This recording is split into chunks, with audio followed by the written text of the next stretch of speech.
Natural do Paraná, ele é especialista em desenvolvimento sustentável e foi coordenador do programa Cultivando Água Boa, uma iniciativa para a diminuição de impactos ambientais causados pela usina hidrelétrica de Itaipu. Desenvolvimento sustentável é o tema central do Entre um Café e uma Prosa de hoje com o especialista no assunto. Velton Friedrich, seja bem-vindo à TV Caatinga. Muito prazer estar aqui, viu? Muito prazer mesmo. Durante alguns anos, o senhor coordenou o programa Cultivando Água Boa, né, que tem o objetivo aí de diminuir os impactos ambientais da usina de Itaipu. Como fazer isso? Como minimizar esses impactos causados pelas hidrelétricas? Exatamente, é multifacético, traz os nexos, tem uma governança inovadora, um processo participativo, um território da natureza que é a bacia e dentro dela a microbacia, mas também fazendo um grande envolvimento, por exemplo, dos catadores, dos pescadores, das comunidades indígenas, dos quilombolas, da juventude, da agricultura familiar e recuperando os passivos. O que nós podemos dizer de resultado, por exemplo? Além de um grande envolvimento comunitário, de um processo de cidadania individual e coletiva, nós tivemos mais de 1.400 quilômetros de mata ciliar recomposta, porque você não vai ter mais água se não tiver mais árvores. É o único casamento indissolúvel que existe no mundo, é entre a árvore e a água e a árvore. Por outro lado, como é que recupera nascente por nascente? Cada nascente que nós recuperamos duplicou a quantidade de água. Mas como é que você faz um cuidado com o solo? Estou falando bastante do meio rural. Porque o solo, na verdade, quando chove, e às vezes não chove o suficiente, mas quando chove é preciso que venha penetrar, umedecer, melhorar o lençol freático, senão a água vai embora e levando o solo. Isso é criminoso, isso é contra o país, isso é contra o produtor, o município, porque uma das maiores riquezas que um país tem é o seu solo. Portanto, a outra prática é, na verdade, evitar determinadas ações que venham degradar, depredar a própria natureza.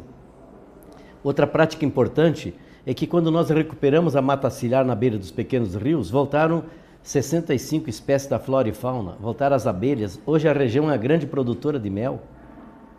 Por outro lado, como é que a gente foi envolvendo, por exemplo, também para fazer o reuso, a reciclagem e o reaproveitamento da água, inspirados até no Nordeste. Hoje a região tem dezenas e dezenas e dezenas de cisternas, mas também para o setor produtivo. Por exemplo, o produtor de suínos ele precisa de muita água e lá tem uma boa produção de suínos, de aves e de leite.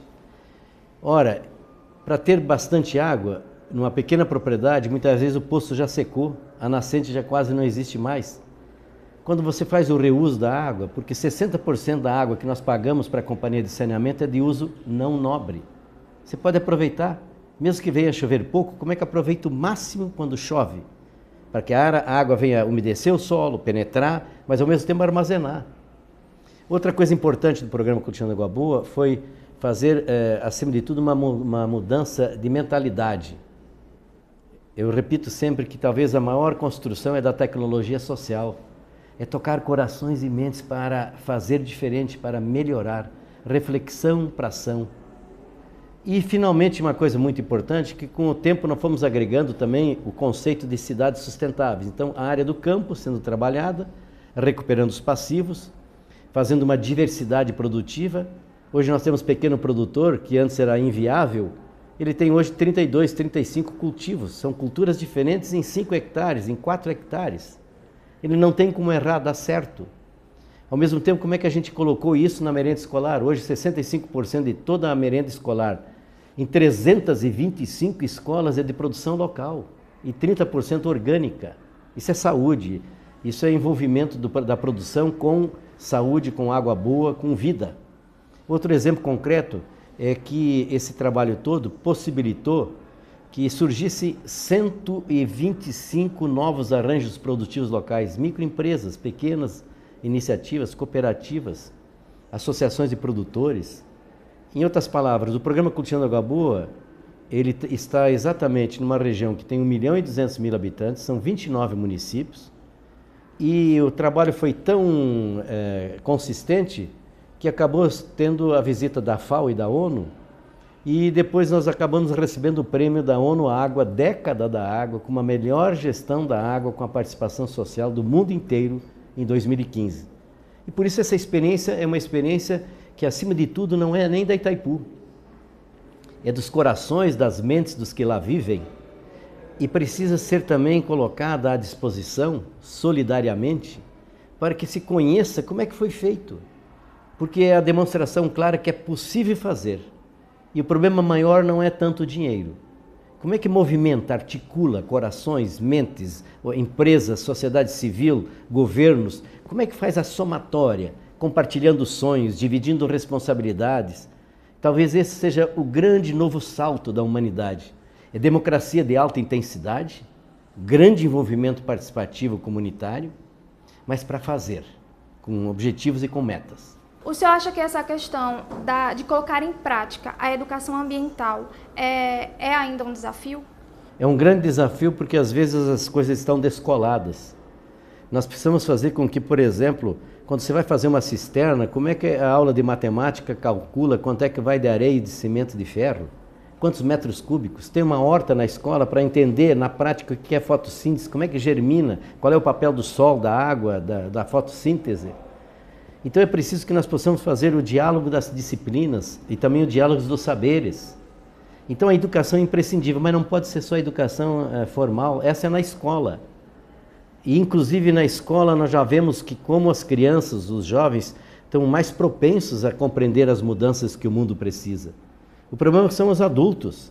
Então é preciso trabalhar a educação formal com a não formal.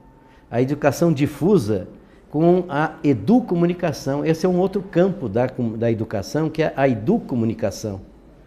Em outras palavras, não dá para fazer grandes transformações sem que a educação formal, não formal, difusa e educomunicação esteja permeando as ações. Agora, a melhor coisa da educação é a educação que entra no cotidiano das pessoas, das vidas, das organizações.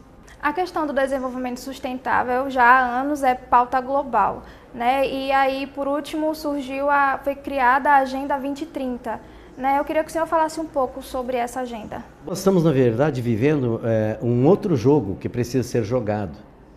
Não é do desenvolvimento econômico, é do desenvolvimento sustentável, porque entra o econômico, o social, o ambiental, o cultural e até o espiritual.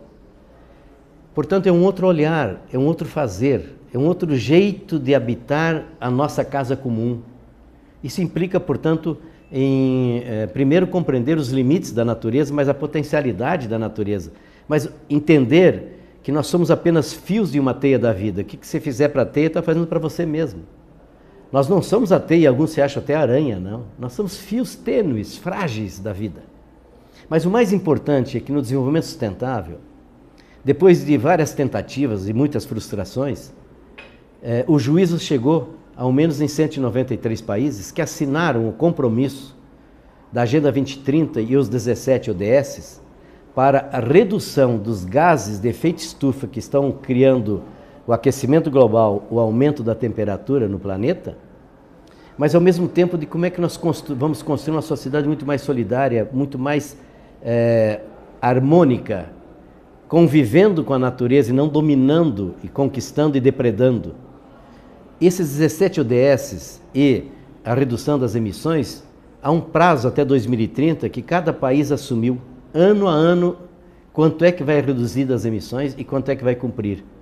Então é a primeira vez depois de muitas décadas e décadas e décadas que construiu-se um consenso mínimo, mas primeira vez também com metas. Então não é um discurso, não é apenas uma promessa ou uma intenção, existem metas. O Brasil, por exemplo, assumiu o compromisso ousado de reduzir 43% de todas as suas emissões até 2030. Está aí, 2030. E para reduzir até 2030, aí que vem a questão concreta, que nós trabalhamos muito, que nós podemos ter a Agenda 2030 local. É com os locais que nós vamos fazer o global. Eu faço um olhar sobre aquilo que o Brasil tem que reduzir e como é que cada uma das metas eu vou trabalhando dentro do município. Mas aí eu posso ter a Agenda 2030 da Universidade Federal, eu posso ter a Agenda 2030 do município, das empresas, da sociedade civil, mas o mais importante, se eu puder ter uma Agenda 2030 de todo o município, do local.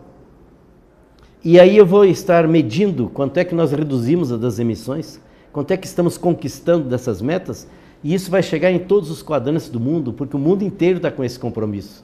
E quem não fizer vai ficar exposto. Mas também, cada vez mais, os produtos que vão ser produzidos em cada lugar vão ter que ter o balanço. Quanto é que geraram de CO2? E essa é exatamente a minha próxima pergunta. Como chegar a esse desenvolvimento sustentável com a sociedade tão consumista? Primeiro, tem que compreender que existem limites na natureza.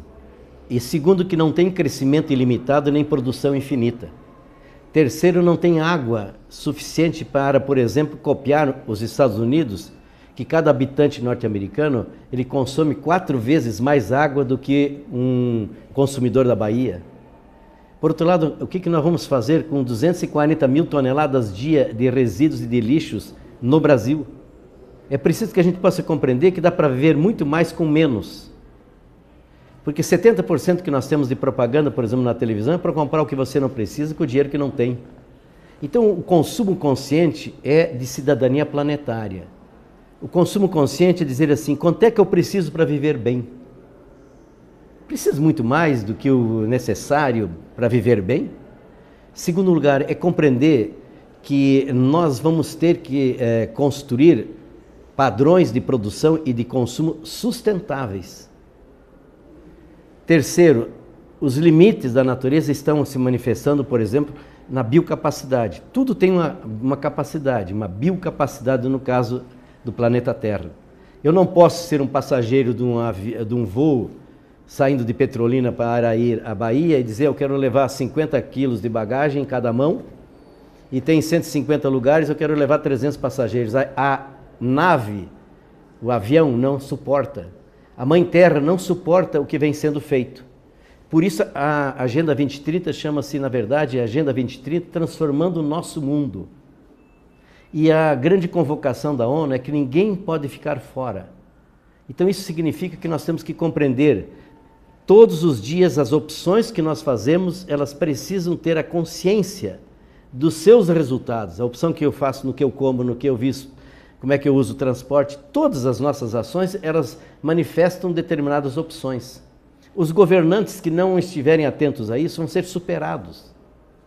Porque é um outro jogo que começa a ser jogado, e eu repito, daqui a pouco, eu, por exemplo, estou aqui tomando esse gostoso cafezinho nessa bela prosa, mas eu posso ter um café que eu quero exportar, e que daqui a pouco o comprador vai perguntar, mas quanto é que ele gera de CO2? Qual é a cadeia desse café? Tem empregado, por exemplo, explorado? Tem exploração de menor, trabalhando? Vai perguntar, por exemplo, que água eu utilizo para irrigar? Que energia eu estou utilizando? É energia fóssil ou é energia renovável? Então, é também um grande mundo de novas oportunidades. Agora, isso passa por um compromisso muito forte. É o compromisso de Gandhi, de que cada um de nós precisa ser a mudança que o planeta precisa. Dessas metas da Agenda 2030, já deu para notar que alguma coisa já mudou? Em alguns países, sim. Você tem recentemente, por exemplo, um prefeito de Londres que nenhum táxi vai transitar na capital se não for elétrico, carro elétrico, porque ele não emite. Por quê? Porque os maiores problemas do mundo é a emissão dos gases de efeito estufa, por exemplo, CO2, que os veículos a diesel, enfim, ou a gasolina produzem.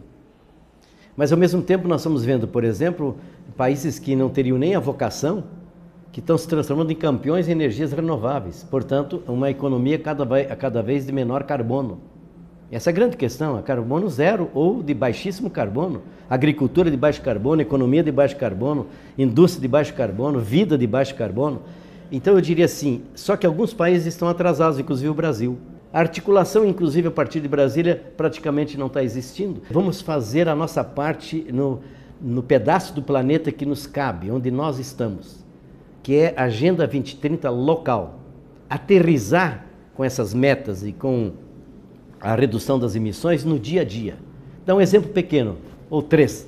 Na agricultura, é aplicar o plano da agricultura de baixo carbono, que implica, evidentemente, em recuperação de áreas degradadas, de sistema silvo-agro-pastoril, que é a agrofloresta, que significa o plantio direto, não ficar lavrando toda hora, que é evitar a erosão, a contaminação do solo, a contaminação dos rios. Em outras palavras, nas cidades são cidades sustentáveis, nós precisamos de cidades saudáveis e sustentáveis. Nós temos, por exemplo, um problema que é possível trabalhar, que faz parte do compromisso das emissões na área de energia, que 10% de todo o compromisso de redução na área de energia dá para fazer no Brasil só com eficiência energética. Não precisa fazer grande investimento. Como é que eu posso, por exemplo, em qualquer cidade brasileira, em qualquer município, reduzir entre 35% e 60% os gastos com energia? Basta a gente ter uma decisão política, fazer e estabelecer metas e vamos lá. Outro exemplo concreto. Nós sabemos que hoje, né, na sociedade que nós vivemos, é preciso que a gente compreenda que alguns problemas de saúde, eles não vão ser tratados só com um remédio com hospital. De cada 10 novos casos de diabetes tipo 2, 4 são de crianças. Isso é um crime. Por quê? Estilo de vida e alimentação. São os 2 maiores problemas geradores da diabetes tipo 2 em crianças. Pela primeira vez na história da raça humana, crianças estão com doenças que antes eram só dos adultos. Ora, isso significa que o pai, a mãe, o município, a nutricionista, a direção da escola, todos nós temos que compreender que um caso como esse se trata muito mais com novos estilos de vida saudáveis e sustentáveis e com alimentação saudável e sustentável. Menos hospital, menos remédio, menos tratar o efeito e a causa. Aí eu poderia citar de todos os outros exemplos. Em outras palavras, estamos diante desse desafio extraordinário, mas que não tem plano B para o planeta Terra. Se tivesse plano B, nós podíamos dizer, olha, o próximo cafezinho com prosa aqui, nós vamos falar do plano B. Não tem plano B. Ou muda ou muda. Não existe fora. Não tem, pela primeira vez não tem opção 2, porque o que está em jogo é a sobrevivência do ser humano no planeta Terra. A Mãe Terra não precisa dos humanos, eles são os últimos que chegaram. Se nós reduzíssemos a 1 hora a vida do planeta Terra, os humanos chegaram nos últimos 8 segundos. Quer dizer, de tudo que nós temos, se fosse reduzir para 1 hora a vida do planeta Terra, a presença dos humanos é menos de 9 segundos. E fizemos o estrago que fizemos.